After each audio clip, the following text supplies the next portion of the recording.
You're listening to the Hero Up Podcast with Jim Simcoe. Thanks for being here today. Let's get rolling with the show. Hey, everybody. Welcome to the Hero Up Podcast. This is Jim Simcoe with Blake Eugene Bender. Say that middle name again, Only please. had to say it once. Come on. Only saying it once. Come on. We're sitting outside on a beautiful Friday afternoon. Nice to see you. Nice to see you and all of your faces as you're listening. Thank you. I don't know why I'm saying thank you to that. Yeah, you're welcome. Let's talk about how much prep I gave you for this podcast. Would you say it was 100%, 0%, I've been 1%? prepared for this my entire life. I'm so ready. I basically didn't tell him anything about it really other than texting you earlier today. Yeah. Blake has a really nice new haircut as well, which is That's important. You guys would love it. We'll take a picture and throw it out there. Sure.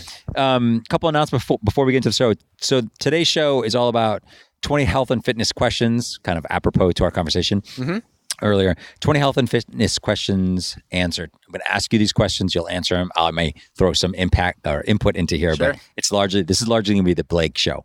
This also ties into. This is actually the direction I've been hoping the show would go in for a long time now. Pretty sure it's going to be the Hero Up show with Blake Bender and Jim. Pretty sure it's going to be pretty soon. It's going to be the Blake Bender show with occasional guest Jim, till you get cut out. Till I get cut out completely. Edit your parts out. Nice. So first announcement. This is kind of big. You're on Instagram now. Just you. I'm on Instagram. Let's talk about that. How did that happen, and what brought you to that, man? So it was a big conversation yesterday during our class. Is that right? It really was. Great. Our class of two people. Oh, gotcha. You and Eric Seamus. So unbelievable. Yeah, so I am on Instagram now. I have been technically on Instagram with a profile, but really my time was spent managing my gym's account and learning Stratum Fitness. It's awesome. Stratum If you're not following Stratum Fitness, you really should. It's hilarious stuff out there. Man, it's really hard. It's weird I had to learn to write from the perspective of a gym. Yeah. Not a gym, G-I-M. No, not a more inanimate, a dumber version of gym. A slightly dumber version, G-Y-M. I had to write from the perspective of an inanimate object or a community. And it's a weird thing to try to understand how to develop a voice when you are representing an inanimate object. Yep. But yeah, so I just felt as though I have more to add, primarily in kind of the fitness and wellness space and my own experiences. And much of the things that I have to say, it's not like super appropriate to go to be shared for the platform that my gym has, which is helping people find our business and all that good stuff. And so this is just going to allow me to have more dialogue and probably more just share my personal experiences. And my intention is to, 4 or 5 times a week, put a little post up and hopefully people enjoy it. If you post any pictures of your cats. I don't have any cats. Okay, well, if you get cats specifically for Instagram, that'd be very upsetting. That will not be good. No, not good? Not good. If you get cats just for Instagram? Oh, my whole life is becoming structured around Instagram. Do you know that one of my daughters has an account she started for Instagram for one of our cats? Not the other one, just one of the cats. Yeah. No. Yeah. How does the other cat feel? I'm sure he doesn't care at all, but yeah, I'm surprised my dogs don't have an Instagram account yet. I'm surprised. I'm sure if Jess is listening to this podcast, there's a strong chance she'll have probably making one as we speak. But dude, I think it's awesome. I love the way you write, and I think it's awesome that you're doing this. I'm actually going to give you a mic bump right now. Mic bump. That was. I wonder when they listen to that, is it just like when they hear the mic on the thing? No one's ever said. Yeah. Okay, so that's cool. So we will look for that, and is it just Blake Bender? Blake Bender. There's a crazy number of Blake Benders on Instagram. It turns out Blake. Have you thought about doing the whole Blake Eugene Bender as Instagram That's handle? Not happening. What are the chances we could get your password? Maybe make that happen? Oh my gosh, that is not happening. Anyway, all right, cool. Let's move on. Another thing is, I recorded last week. I've had a lot of people ask recently about how do I get a job? How do I, what am I doing with my life? So as you know, a lot of the coaching I do is around jobs, career consulting, career coaching, blah, blah, blah. So I recorded a free video. It's on the website on how to land your dream job. So someone who actually doesn't want to start a business, but they want to land their dream job, it's on the website at jimsimcoe.com. You don't need to sign up. I'm sorry, jimsimcoe.com/dream job. You don't need to sign up. It's on there. Check it out. If you like it, let me know. If you don't like it, don't tell me. It's not fair. Don't say it. That's all right. That's how I go through life. Perfect. That's fair. So you're the expert in health and fitness. So let's get right into this. Let's do it. So I have 20 questions We also have class starting in like 38 minutes. So we got crank. You working out? Yeah. Okay. I'm not. I have a friend coming who I'm hanging out with, but wait, you have other friends besides me? I do. What do news not. is It's this? actually kind of Let's turn the mic off, everybody. My buddy is I just met him, but he works at Cirque du Soleil. He's a performer. Perfect. And so he's teaching me some shit. I'm teaching him some shit, and should be good. Awesome. All right, cool. Well, let's get right into it then. So these are in no particular order, and I'm just going to rip through them. Rapid fire. Yeah, let's do it. Let's go, baby. So the first one, in terms of health and fitness, how important is flexibility to health? How important is flexibility to health? I think it is one bullet point on an entire spectrum of physical characteristics that are absolutely necessary. I think it is integral, if I'm pronouncing that correctly, I don't know, to one's ability to be healthy and pain-free.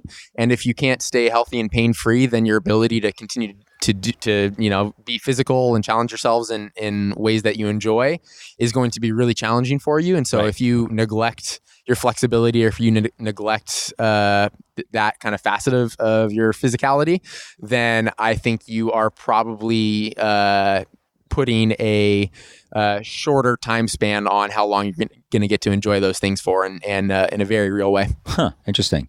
What's funny is so when I grew up and when I was in my 20s and 30s, the big focus was on strength. Yeah. It was all about strength, making yourself stronger. You'll live longer. That's still the case. It is, but it's amazing how much more flexibility has been prevalent in society.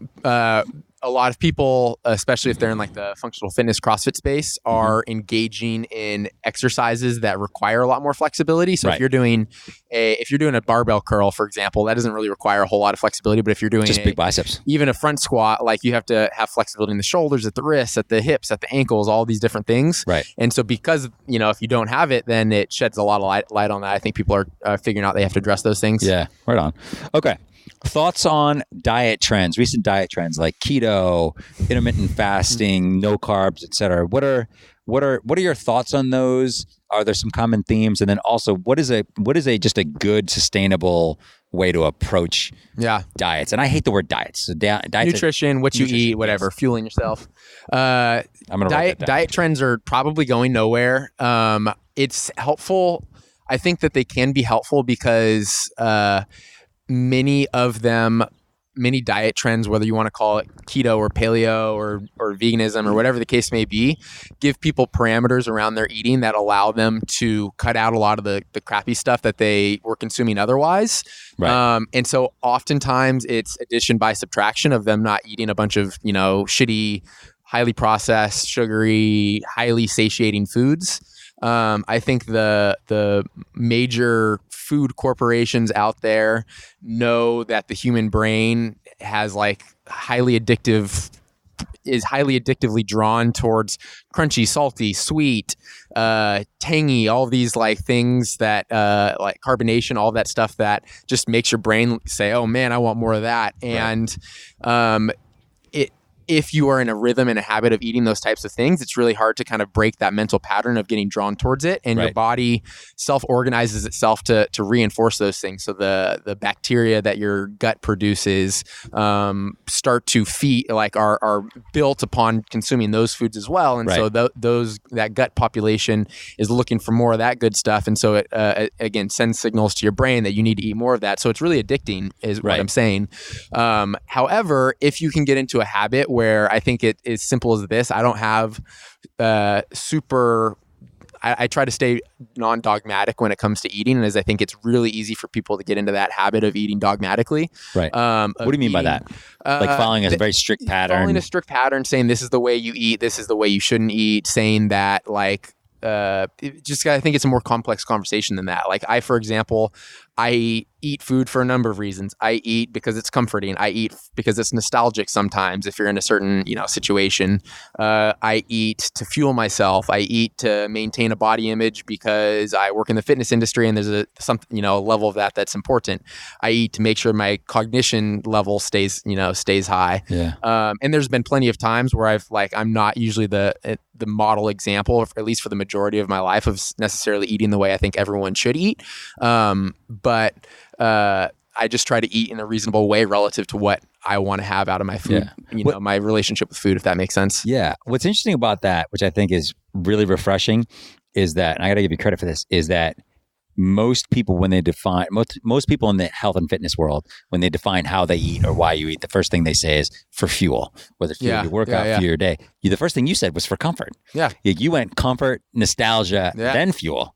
And then you got to cognition. And I'm not necessarily organizing them that way. No, but it's just interesting. My goals vary. Like sometimes like I'm feeling relatively good. I want to socialize. Like if you have really constrictive food habits and eating patterns, right?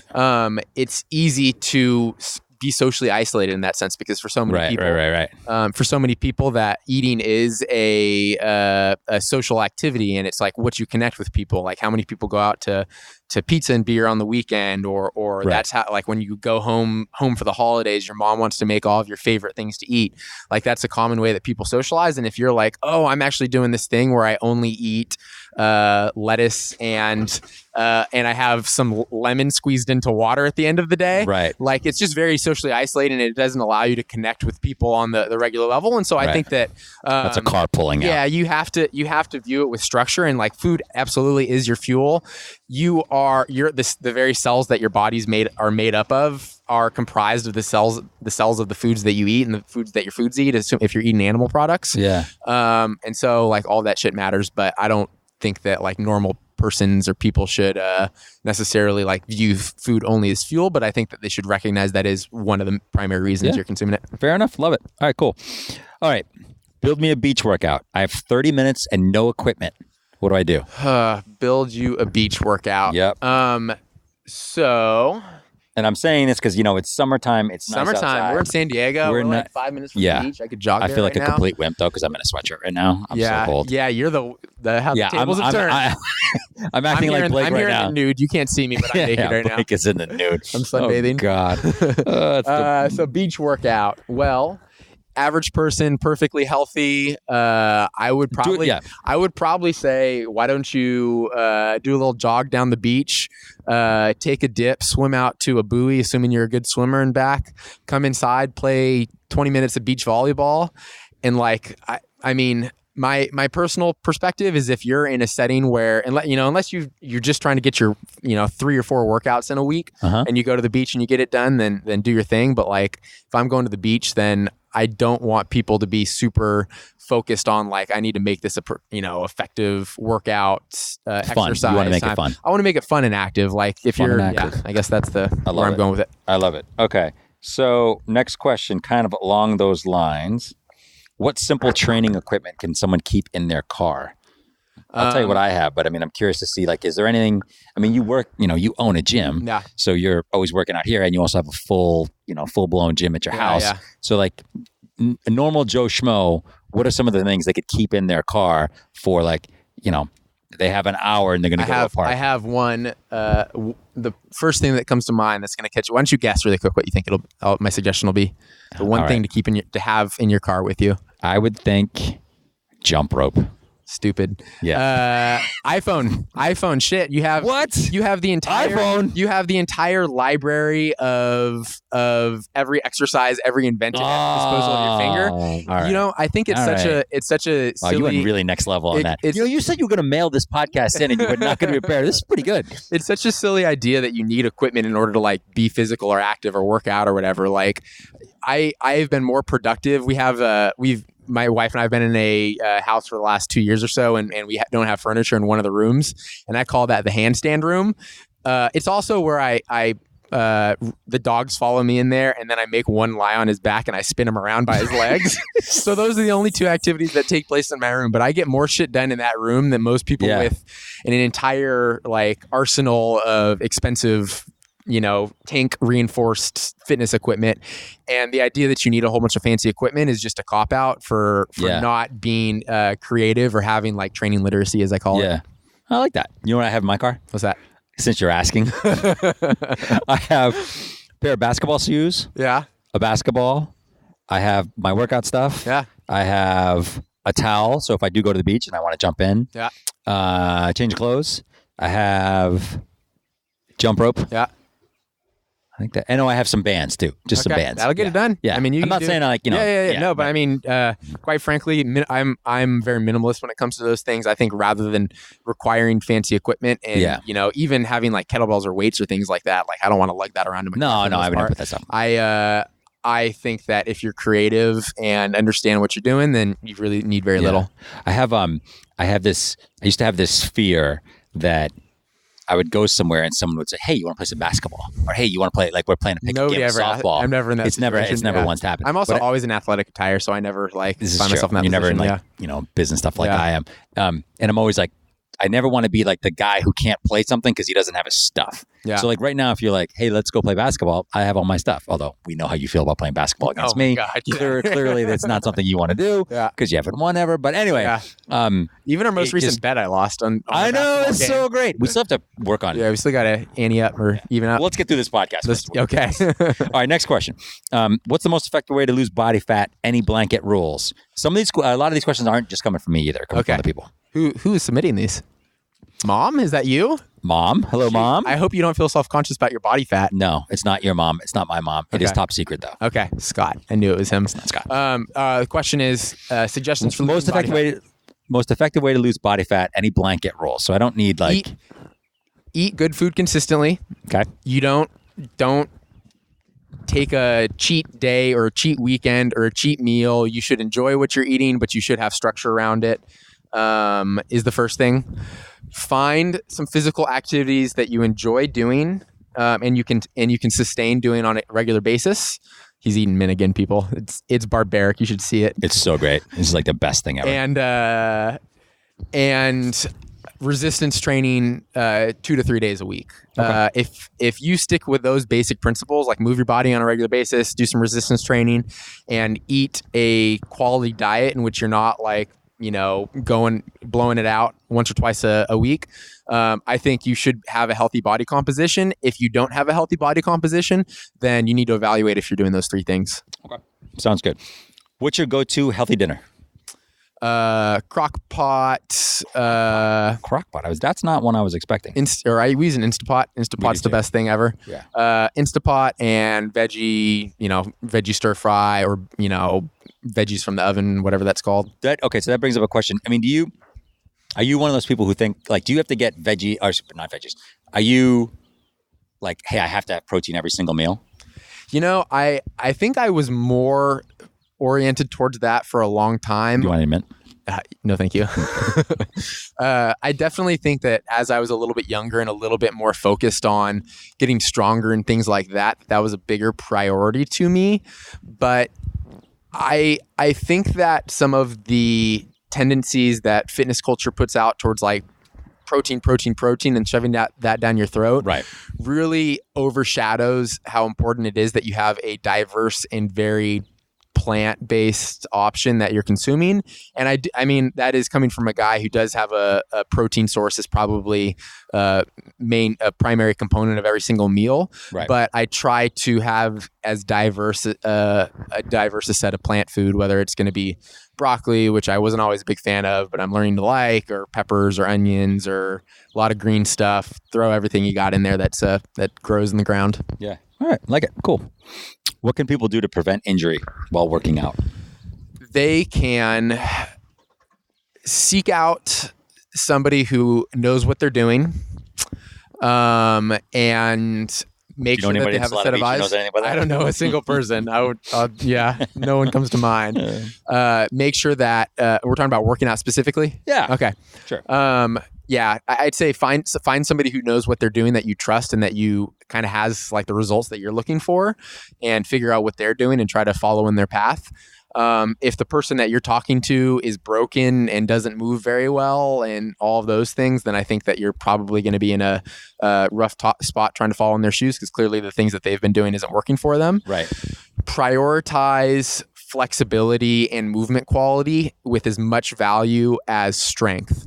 I think it's, especially as a guy who's, grown up in the athletic fitness culture and things like that, it's really easy to be focused and oriented on being strong and muscular, and that definitely feeds the ego and makes you feel good about yourself. But I want to also, enjoy those things when I'm 40 years old as opposed to when I'm just 20 years old. Right. And I've seen it very frequently, or I've seen it enough that the person who's too focused on getting as strong as they can, but doesn't allow their movement quality or their flexibility to match that, Right. they get injured or they get broken, or they're constantly kind of like feeling a little bit stiff and achy. And then it just doesn't make the process fun or sustainable anymore. Okay. That makes sense. What do you do when you feel like you've plateaued in your workout or in your, in the gym, when you feel like you've sort of hit a level and you're not really making any more gains? And I don't mean like, actual lifting, pounded. I mean, shoot. I almost Fuck shoot. Yeah. fuck shoot. Fuck shoot. All right. Let's just start swearing like a motherfucker. Here we go. Blake, everybody.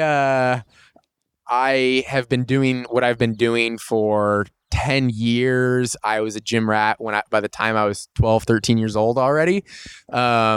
And I am a natural athlete, meaning I'm not enhancing. I'm not enhancing myself with anything pharmaceutically. Therefore, I'm not going to continue to get stronger at the rate I did from the ages of 20 to 23.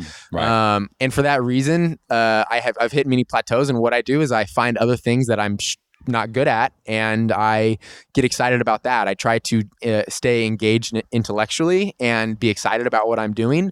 And if I find myself like feeling stale in the process, it means that it's time for me to reorient myself. And so just to give you examples of that, there's been times where I really enjoyed powerlifting or Olympic style weightlifting. Again, I own a CrossFit gym, so you can imagine I've done a lot of that. Right now I'm enjoying rock climbing again and gymnastic strength training. I'm trying to reclaim some of the flexibility limitations that I developed because I put so much emphasis in the split you did on internet. Pretty impressive, huh? Dude, that was pretty impressive. It's a little bit misleading. I don't really like complimenting you, but I got to say it's a little bit misleading because my hips definitely went back a little. Yeah, those were my legs. But I think that it really grinds my gears, Jim. Tell me. Is people that... and I don't know anything about cars, but grinds my gears sounds like it's bad.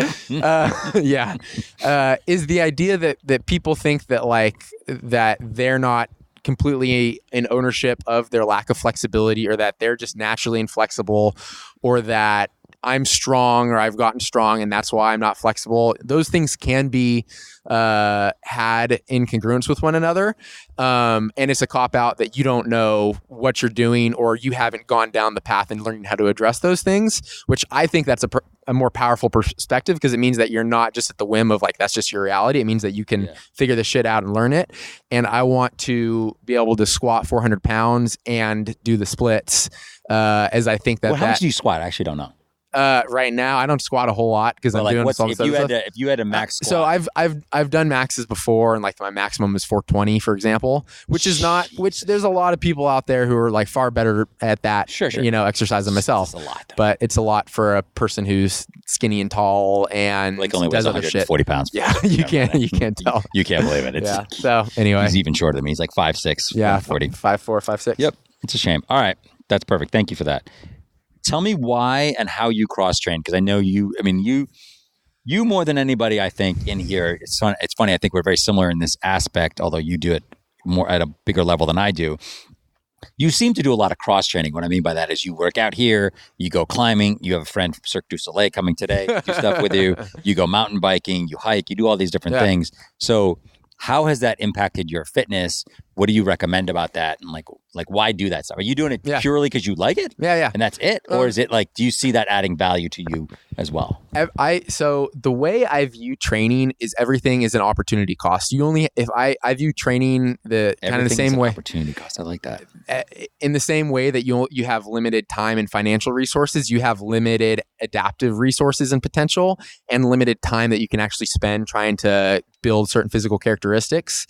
And it is the activities that I do now are a reflection of the things that I find think is valuable in training. So, for example, I spend a lot of time doing body weight or gymnastic strength training because it's kind of the antithesis of the things that come natural to me as a person who's long-limbed, relatively explosive, and has spent a long time doing fast strength. Right. It's slow, it's controlled, it's methodical. The movement's much more complex, so it stimulates me intellectually. I think that it's good for me to take on challenges that are like far more complex because it allows me to learn a lot more in the process. And that's important to me. I rock climb because it disallows me from, just trying to add body weight to my frame, which I've done before in order to get stronger, and actually negatively reinforces that. It allows me to train, or I guess not train, but just enjoy being active with my wife. I try to do something a little bit longer and active on the weekend that's out in the sun. But at the expense of those things, I'm not as strong in a traditional sense as I have been in the past. If I were to do a CrossFit style, lung burning Metcon, as it's called, I would be, 70% of what I've been able to do at different times. But I'm okay with that. And those are things that I'm willing to give up because it's not that important to me to be able to, do a certain workout in a certain time period, because let's be honest, I can still kick the butt of all of my members in here because I'm doing the other things, and give me a break. Because I've spent the time and just by having a infrequent touch on those things, I'm able to kind of manage it. So the way I spend my time physically is very much a reflection of what is important to me, and So do you think of it? So this isn't a question, but you're bringing up something. So because it seems like you have a pretty healthy attitude about this. So are you kind of like, you think of all of this stuff as it's all intertwined? That's the first thing, right? And then it's all like, it's almost like an experiment. And you're like, okay, I'm going to put this input now and see what happens. I'm going to take this input out, and that's what that one was. And I'm going to change this one. So you're almost going into it with almost fresh eyes, as opposed to you're getting feedback and from the inputs that you're putting in, and you're readjusting. Because before you said something about getting excited about going after your weaknesses, something along those lines. And now you're saying you're everything is an opportunity cost. So it almost seems like you think of it at a much higher level than most people. Because most people, I would think of it as like, I got to get a workout in because everyone tells me I need to be healthy. So I'm going to go to the gym 5 days a week. I'm not going to think about it. I'm just going to knock something out. Yeah. Because you're looking at it as a bigger picture, embracing it into your whole life. Yeah. Well, I mean, I think, first of all, that's absolutely correct. And that is probably what I enjoy about training or working out or exercise, whatever you want to call it, more so than anything else, is kind of the experimentation of it. And I've learned to engage in that process, and that is like very much become a big part of, like, that's why in part I own the gym, is because I've been fascinated about those things.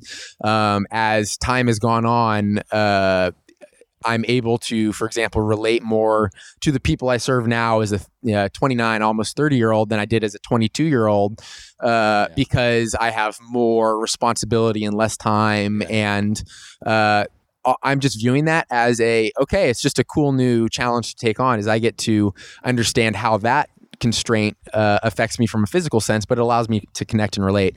As someone in the fitness industry, I feel like it is my responsibility to paint an accurate picture and to think about those things at much more in depth than the people that I serve. And that's quite frankly why a lot of people, I think, would want to come to myself or a facility like myself, is because you're outsourcing. You don't have time to think about that. Like, you have to be the best real estate agent or parent or, whatever it is that you're supposed to be doing. Right. You're outsourcing that to me because I put way more thought into that and understanding what those opportunity costs are. Do you think along those lines? So, I mean, let's talk about this piece. Again, this is not necessarily a question, but it's a question. It's not one I had before. But so when you first started opening the gym, it was definitely more of a CrossFit, just, strict CrossFit place. And recently the programming has been weighted way more towards functional fitness, like the philosophy of functional fitness versus just sort of tried and true CrossFit. Can you talk a little bit about the elevation or evolution of it? Yeah. This is something I really struggle with, because I think and I understand why it's the case, but people need to create labels and just try to find a way of defining what it is that you do, much more so than I find that to be useful, because I think there's probably a lot of other facilities that do similar stuff and have a similar perspective, but there's also plenty of places that might call themselves functional fitness that do more like boot camp style training, or it's more, do a whole bunch of this and then run over there, do a whole bunch of this and then run over here, do a whole bunch of that.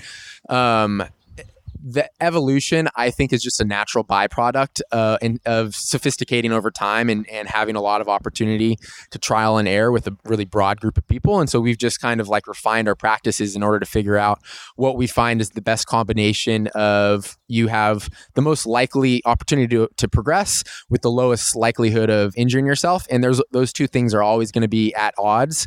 You can take really aggressive training, and that probably gives you the highest likelihood of creating adaptation and progressing, from a physical sense. But on the flip side, it creates way more physical stress for you, and it means that the likelihood of actually breaking down and your body not being able to tolerate it goes up. So you have to figure out, where do you sit on that spectrum? Am I a really resilient person? Am I able to basically take everything physically somebody throws at me and you just get better, which usually is the 20-year-old person who's really athletic, who, doesn't have a lot of life stress, and their schedule can be like built around their working out, versus when you're 40, not only physically and biologically are you, not as where you were 20 years ago, but you also got a lot more shit on your plate. Right. Okay. All right. That makes sense. I like that.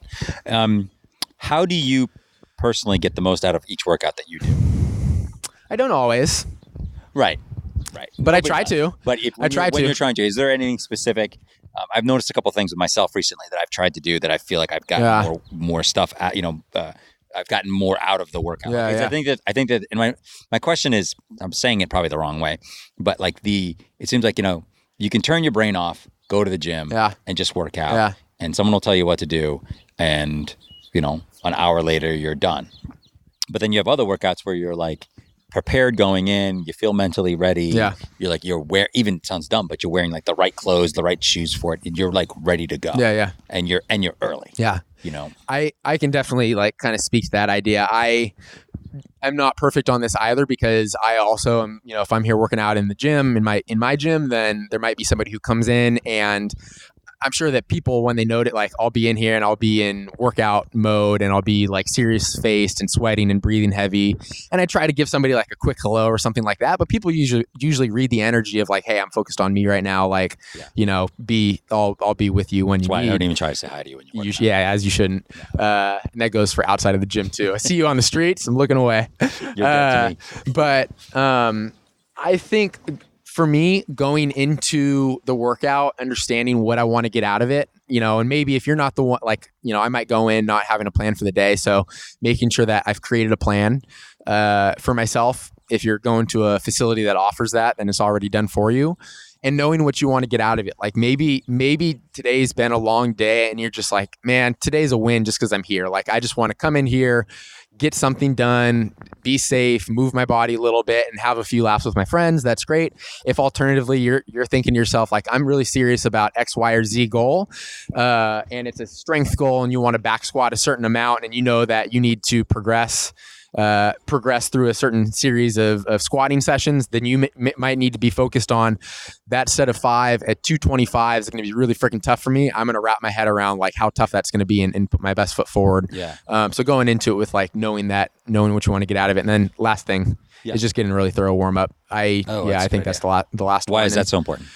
It just prepares you physiologically and mentally and transitions you from, whatever work mode, parent mode, relaxing mode into it's time for me to focus on myself and take inventory on how your body's feeling for the day and kind of get your brain connected to your body. Interesting.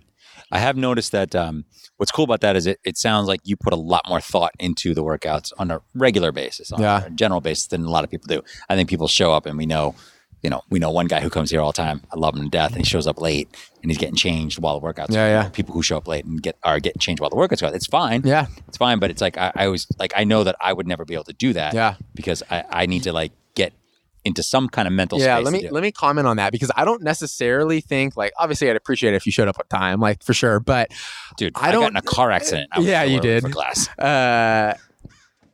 I don't necessarily think that that's always wrong for that person, because the individual that you're speaking of is basically able to go from 0 to 100, and he's able to like be fully engaged in it, from what I can tell, and that works for him. We do the thinking for him. We make sure that like you're doing what you should be doing, and that's effective and strategic and all that stuff. Yeah. But he's basically able to go into athlete mode right with the flip of the switch. Yeah. And so I don't think that's necessarily a problem. There are people that do that same thing and who aren't very effective at it. And if that's you, then maybe you need to go through a more methodical process. But that's not always like, that doesn't mean that's wrong. Yeah. Okay, cool. Right on. I only have a couple more questions. Talk to me about the importance of tracking workouts. You know, I've evolved my thoughts on this over time. I do think if you are simply a person who working out and getting something in is a win, and you're okay knowing that you're probably not going to progress, at least from a quantifiable, this performance metrics improved, this performance metrics improved, I'm squatting more, I'm running faster, whatever's important to you, then it's not as important. As long as you're able to have accountability and like working hard and working thoughtfully. But if you are somebody who does give a shit about that, and you know, then you look back on why you haven't progressed the way that you wanted to, and you realize, oh, it's because instead of doing 5 tough working sets of such and such, you're doing 2 tough working sets. It's all in the numbers, and it should stare you straight in the face. So if you're serious about that, and I'm not saying you should be, but if you're serious about performance progress, then you need to be quantifying it, because quite simply, it like is the roadmap to what you've been doing, and that tells you how to progress from there. Okay, that makes sense. What about supplements? You take anything? You recommend anything? I got a guy in Mexico. I'll let you know. I'll let you know. It's my belief that if you're taking supplements that you know that your diet or life is deficient in something, and pretty straightforward, if you're not an athlete, I don't think you deserve to be taking supplements, because you need to be eating whole foods and focusing on the basics, getting some quality protein in, getting lots of fruits and vegetables, and fiber and good quality fats and things like that. And if you're deficient in something, which like based upon the word supplement, it should be supplementary to those things. I think a lot of people are trying to take whey protein or taking BCAAs or whatever the heck it is, kind of out of line, and they don't really have their priorities or the most important shit kind of stacked in their favor. So, that makes sense. That's cool. That's interesting. So you have to earn the right to take supplements by getting your diet straight first. Yeah, diet, lifestyle, all those things are more important. Last question for you. Who's your favorite podcast co-host? Man, Blake Bender for sure. This should have been something that you just got, like you knew right off the top of your head. I was gonna say I'm you. Curious as to what took that so long. I was gonna say you, but then I thought, no, it's me. I'm my favorite. Hey, it's you. Thank you. Love you too. I almost want to say a shout out to Big Rob. Big Rob listened to our podcast. Big Rob. He listened to it going cross country, and he said it was awesome. He said, I listened to like 6 of you guys. And he said, really fantastic. So thank you, Big Rob, for checking it out. We're getting a lot of comments recently. So thank you guys for listening. This is really cool. Did you know I know more than one Big Rob? Isn't that weird? But there's only one that's close to my heart. That is weird. Yeah. That is weird. I feel like this conversation go in so many different ways, but I'll ask, even though I shouldn't. Where do you know the other Big Robs? Oh, from back home in Sacramento. Oh, okay. Yeah. No, he's not a part of my life anymore. He's not a part of your life anymore? That's a topic for a different day, apparently. Blake has a single tear going down his chin. I'm not really sure. No, it's okay. I hardly know the guy, but he's a Big Rob. He is a Big Rob? Yeah. I don't think I'm ever going to be at the point where I'm ever going to be a big Jim. We'll get you there. I don't know if I want to. Sign up for the 10-year plan. We'll get you there. I don't know if I want to. All right. Thank you guys for checking out the show. Remember, follow Blake on Instagram. Please follow him. Blake.Bender. Not sure why I didn't throw Eugene in there, but that's his problem. And then go to the site, jimsimco.com/dream job if you want to learn how to land a dream job. And please leave us a review, send us comments, emails. I read all of them. I love them. It's easy to read all of them because we don't get a ton of them in. But we appreciate you guys listening. And if you have any show topics, most of the show topics we have come from people who've listened to the show or who will hit me up and say, hey, what do you think about doing this? Will you do this? So thank you guys very much. I'm going to need to check out that landing page for the dream job. Really need to do. Yeah. All right. See you guys. Hey, thanks for checking out the podcast today. Really appreciate you guys listening in. If you like what you heard, please leave a review on iTunes. It really helps us out. And you can always check us out online at heroupmedia.com. Heroupmedia.com. Talk to you guys soon.